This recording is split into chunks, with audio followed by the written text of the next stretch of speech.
A ver, imaginemos esto. Buenos Aires, 1806. Es una ciudad colonial, ¿no?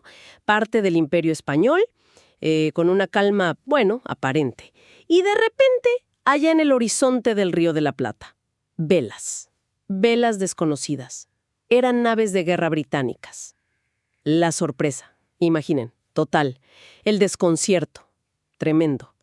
Hoy, justamente, vamos a meternos de lleno en esos eventos, ¿no? Los que sacudieron todo. Las invasiones inglesas, las de 1806 y 1807. Tenemos acá sobre la mesa, bueno, varias fuentes históricas. Hay crónicas de la época, análisis posteriores, documentos militares, de todo un poco. Y nuestra idea, nuestra misión, si se quiere, es desentrañar cómo estos ataques, que encima fueron fallidos, ¿no? Cómo estas victorias locales tan inesperadas transformaron la cabeza de la gente acá, en el Río de la Plata. Queremos entender qué hilos conectan esto con la Revolución de Mayo, con la independencia. ¿Cómo fue esa reacción popular, desde los vecinos más importantes hasta la gente común, ¿no? Y también, ¿qué nos dice todo esto de esa relación larguísima y siempre compleja entre Argentina y Gran Bretaña? Bueno, empecemos a desarmar esto, ¿te parece? Dale, es un punto de partida fascinante, porque los documentos de la época te muestran una cosa medio paradójica. Por un lado, se sabía, o sea, la posibilidad de un ataque inglés estaba ahí. La guerra entre España y Gran Bretaña era un hecho. Pero, por otro lado, la región estaba increíblemente mal preparada. Mal preparada es poco. Hablamos de, qué sé yo, quizás 2.000 soldados regulares, pero dispersos en un territorio enorme. Y las tropas acá en Buenos Aires, según los informes, tenían una instrucción muy descuidada. Faltaban uniformes, las armas eran pocas o viejas. Un panorama complicado. Y hay un detalle en los papeles que llama la atención. La actitud del virrey Sobremonte. Como que no se fiaba mucho de las tropas locales, ¿no? Exacto. Los documentos indican eso. Una desconfianza profunda. Había mandado una parte importante de la guarnición a Montevideo. Quizás pensaba que era más fácil de defender o que estaba más expuesta, no sé. E incluso hay relatos, bastante fuertes, de que ordenó liberar presos de la cárcel para intentar sumar gente a las filas a último momento. ¿En serio? ¿Sacar presos? Sí. Refleja un estado de desesperación, ¿viste? Y de vulnerabilidad casi total frente a lo que se venía. Un liderazgo que, digamos, ya flaqueaba antes del primer tiro. Y el primer tiro no tarda en llegar. Junio de 1806. Una flota británica, con John Popham y William Carr Beresford al mando, venían de tomar el Cabo de Buena Esperanza, en Sudáfrica. Bastante fácil, parece. Y bueno, ponen proa para acá, para el Río de la Plata. Dudan un poco, ¿no?, si atacar Montevideo o Buenos Aires. Pero Beresford, que comandaba las tropas de tierra, elige la capital, la cabeza del virreinato. Desembarcan en Quilmes y avanzan.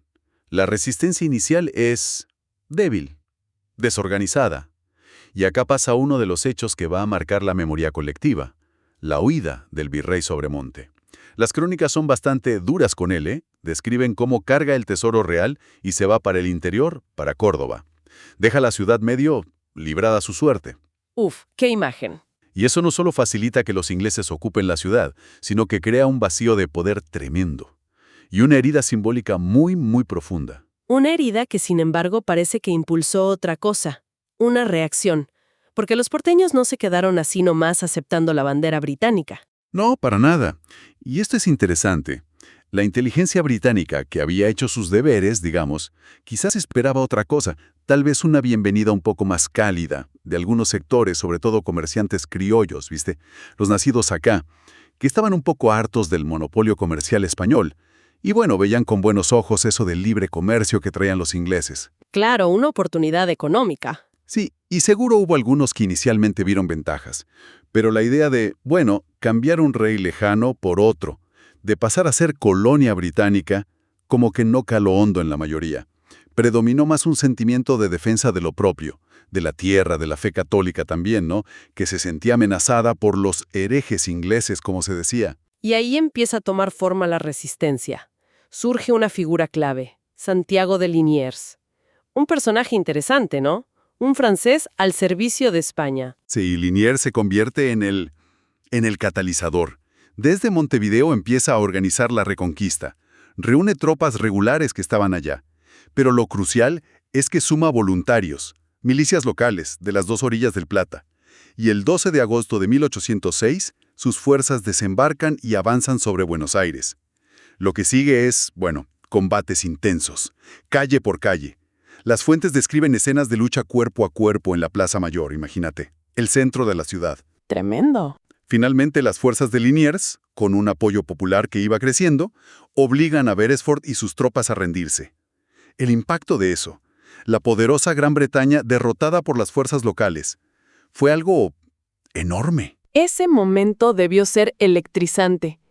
La ciudad recuperada por su propia gente y un líder medio improvisado. Fundamental, porque con Sobremonte ausente y, bueno, totalmente desacreditado, pasa algo político sin precedentes. Se convoca un cabildo abierto, que era como una asamblea municipal extraordinaria, ¿viste? Un mecanismo colonial para crisis graves. Y este cabildo, presionado por la gente armada que llenaba la plaza, toma una decisión revolucionaria. Le quitan el mando militar a Sobremonte y se lo dan a Liniers, al héroe popular. Ahí está el quiebre. La autoridad tradicional española, la del virrey, es desafiada y superada por una decisión local, de la gente, digamos, validando un liderazgo nuevo surgido de la lucha. Es un quiebre clarísimo. Y a partir de ahí, Buenos Aires se transforma. Empieza una militarización febril. Se crean nuevos cuerpos de milicias, organizados ya no tanto por casta, sino por lugar de origen, por profesión. El más famoso, claro, el Regimiento de Patricios, formado solo por criollos, por porteños. Estos tipos, que hasta ayer eran artesanos, comerciantes, empleados, ahora son soldados. Tienen uniforme, armas y, sobre todo, son conscientes de su poder como grupo. Se ven como defensores de su ciudad. Pero la historia no termina ahí, no. Los británicos, heridos en su orgullo y calculando mal la reacción local, deciden volver. Vuelven en 1807, y esta vez con todo. Una expedición mucho más grande, más de 10.000 hombres. El general ahora es John Whitelock. Primero atacan y toman Montevideo, que esta vez sí se defiende mejor que Buenos Aires el año anterior, pero igual cae. Y después, en julio de 1807, avanzan sobre Buenos Aires. Esperaban resistencia seguro, pero se encuentran con algo que los desborda completamente. ¿Qué había cambiado tanto en solo un año? Había cambiado la mentalidad y la organización. Buenos Aires ya no era la ciudad confiada y desarmada de 1806. Era una ciudad movilizada, con sus milicias entrenadas y, esto es clave, con una población dispuesta a pelear casa por casa. Las crónicas de la época, tanto las de acá como las británicas, son impactantes.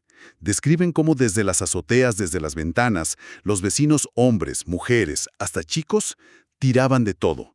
Piedras, ladrillos, muebles, agua hirviendo, aceite caliente, sobre las columnas británicas que avanzaban por esas calles estrechas. Fue una defensa popular total. ¡Qué imagen poderosa! La ciudad entera hecha una fortaleza improvisada. Absolutamente. Las tropas británicas, que estaban entrenadas para pelear en campo abierto, quedan atrapadas, como en una ratonera urbana. Sufren muchísimas bajas. Whitelock, superado por la situación, termina rindiéndose. Capitula. La segunda invasión, la que se suponía que era la definitiva, termina en un fracaso peor que el primero.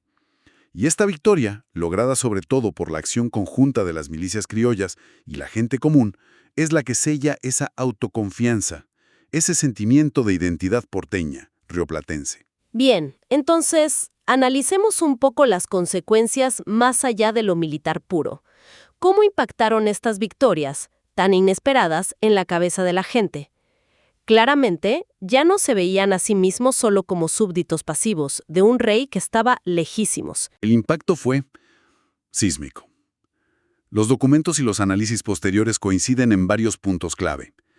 Primero, y lo más obvio quizás, quedó demostrado de forma brutal la incapacidad de España para defender sus colonias. El rey estaba lejos, sus representantes directos como Sobremonte habían fallado de manera, estrepitosa. La defensa exitosa había sido obra de los locales. Y eso, claro, erosionó muchísimo la legitimidad del poder español. Y al mismo tiempo potenció la confianza criolla, me imagino. Exactamente. Los criollos, que fueron la columna vertebral de las milicias, de la resistencia, ganaron no solo experiencia militar real, en combate, sino una confianza enorme. Enorme. Confianza en su capacidad para organizarse, para luchar y para ganar. Sintieron que habían defendido su tierra, su casa, con su esfuerzo. Nace un orgullo local muy fuerte. Un ser porteño que empieza a tener otras connotaciones, más políticas. Y acá es donde la conexión con la Revolución de Mayo de 1810 se vuelve casi ineludible, ¿no? Las fuentes que revisamos sugieren que 1806 y 1807 son mucho más que un antecedente. Son como el punto de partida de algo nuevo. Totalmente. Es que estos eventos no solo crearon las condiciones militares, o sea, líderes locales, milicias entrenadas, sino también las condiciones psicológicas. Para empezar a pensar en la autonomía.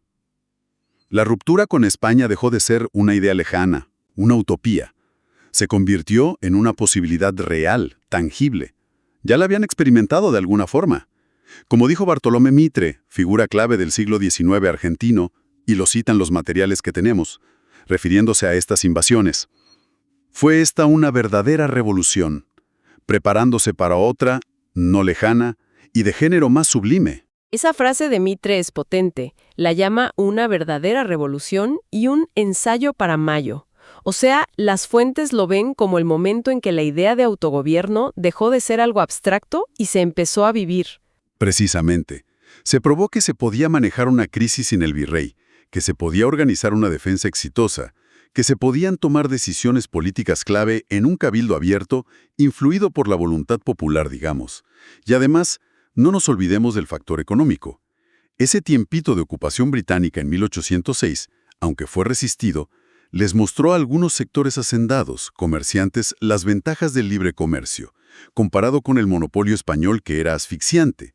Eso también sembró ganas de cambio. Y todo esto, es clave remarcarlo, pasa antes de la gran crisis de la monarquía española, de 1808, antes de que Napoleón invade España y meta preso al rey Fernando VII.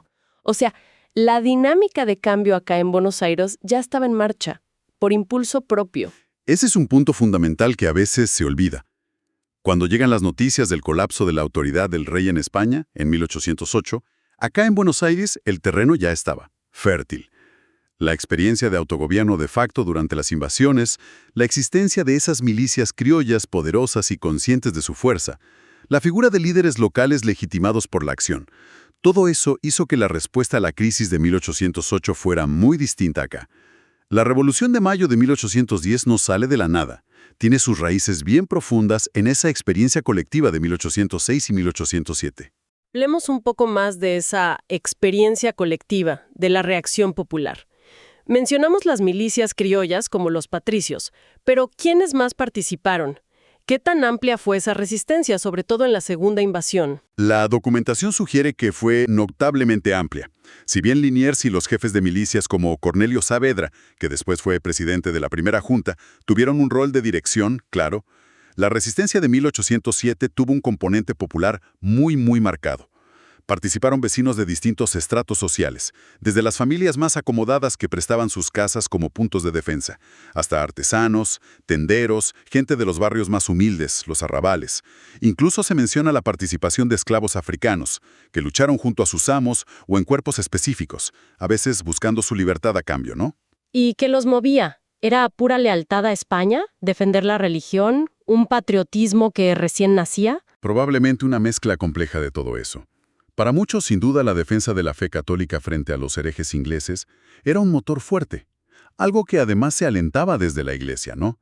También la defensa concreta de sus casas, sus familias, lógico. Pero cada vez más, sobre todo entre los criollos, parece haber un sentimiento de pertenencia local, un defender Buenos Aires, que empezaba como a solaparse o incluso a superar la lealtad abstracta a una corona que, a la hora de la verdad, los había dejado solos. Es el nacimiento de una identidad política nueva, aunque, hay que decirlo, esta militarización tan fuerte de la sociedad también dejó un legado complicado. Acostumbró a la ciudad a la presencia de milicias con peso político, y eso marcó las décadas siguientes, las de las guerras civiles. Fascinante esa mezcla de factores. Ahora, demos un salto en el tiempo. ¿Qué nos dice toda esta historia sobre la relación a largo plazo entre Argentina y Gran Bretaña? Una relación que nace literalmente de un conflicto armado, de una invasión.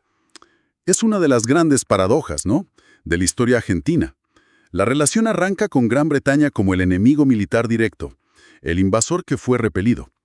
Pero apenas unos años después, una vez declarada la independencia de España, Gran Bretaña se convierte en la principal potencia que reconoce esa independencia, y sobre todo, en el socio económico fundamental. Es casi una ironía histórica, ¿sí? ¿Y cómo se explica ese giro tan rápido? Hay varios factores. Por un lado, el pragmatismo británico, ¿no? Una vez que España pierde el control de América, Gran Bretaña ve una oportunidad enorme para expandir su comercio, sus inversiones, algo que el monopolio español le impedía. Ya antes de la independencia, en 1809, un tratado, el Apodaca-Canning, les había abierto un poco la puerta del comercio americano legalmente. Y las nuevas repúblicas de Sudamérica, que necesitaban mercados para sus productos, cueros, cebo, después lanas, carnes, y necesitaban capitales para desarrollarse, encuentran en Gran Bretaña un socio dispuesto. Y esa relación económica se vuelve muy estrecha, ¿no? Las fuentes hablan de préstamos, inversiones por todos lados. Una estrecha y por momentos también asimétrica. Gran Bretaña da préstamos clave, como el famoso empréstito de la Baring Brothers en 1824, que fue vital para las finanzas del Estado de Buenos Aires que recién nacía, pero que también generó una deuda externa que tardó décadas en pagarse. Y las inversiones británicas después, bueno, inundaron el país. Construyeron gran parte de los ferrocarriles, desarrollaron los frigoríficos para exportar carne, invirtieron en servicios públicos, en bancos, incluso en la explotación petrolera inicial. Durante casi un siglo, la influencia económica británica fue dominante. Absolutamente. Una dependencia económica que reemplazó, de alguna manera, la dependencia política de España.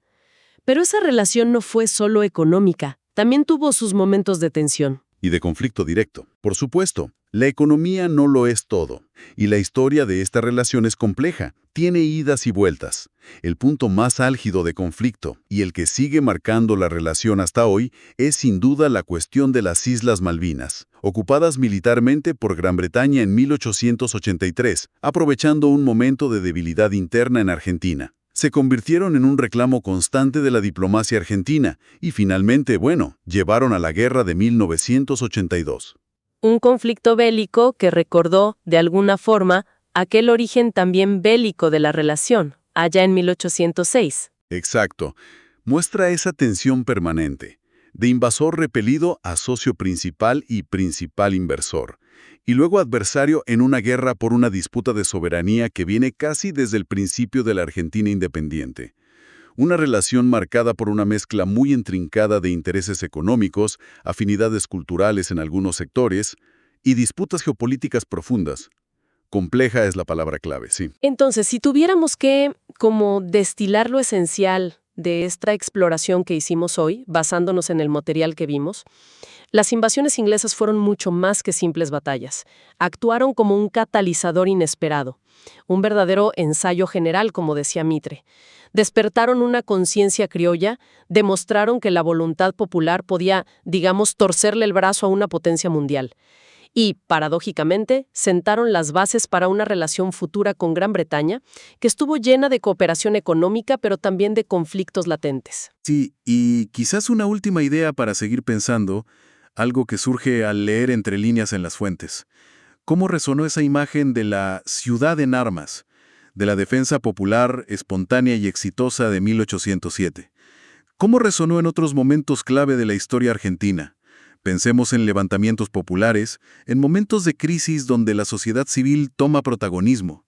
¿Se evocó consciente o inconscientemente ese antecedente? Y por otro lado, ¿cómo se construyó el relato oficial de las invasiones? Ese relato que va entre el heroísmo del pueblo y la impericia de las autoridades coloniales. ¿Cómo se usó ese relato para legitimar distintos proyectos de nación a lo largo del tiempo? Son preguntas que van un poco más allá de los hechos puros y duros, ¿viste? Y nos invitan a pensar en cómo se construye la memoria histórica. Definitivamente. Preguntas que abren nuevas puertas. y muestran cómo el pasado sigue, de alguna manera, dialogando con nuestro presente. Esperamos que esta inmersión en las fuentes sobre las invasiones inglesas haya sido tan reveladora para quienes nos escuchan como lo fue para nosotros.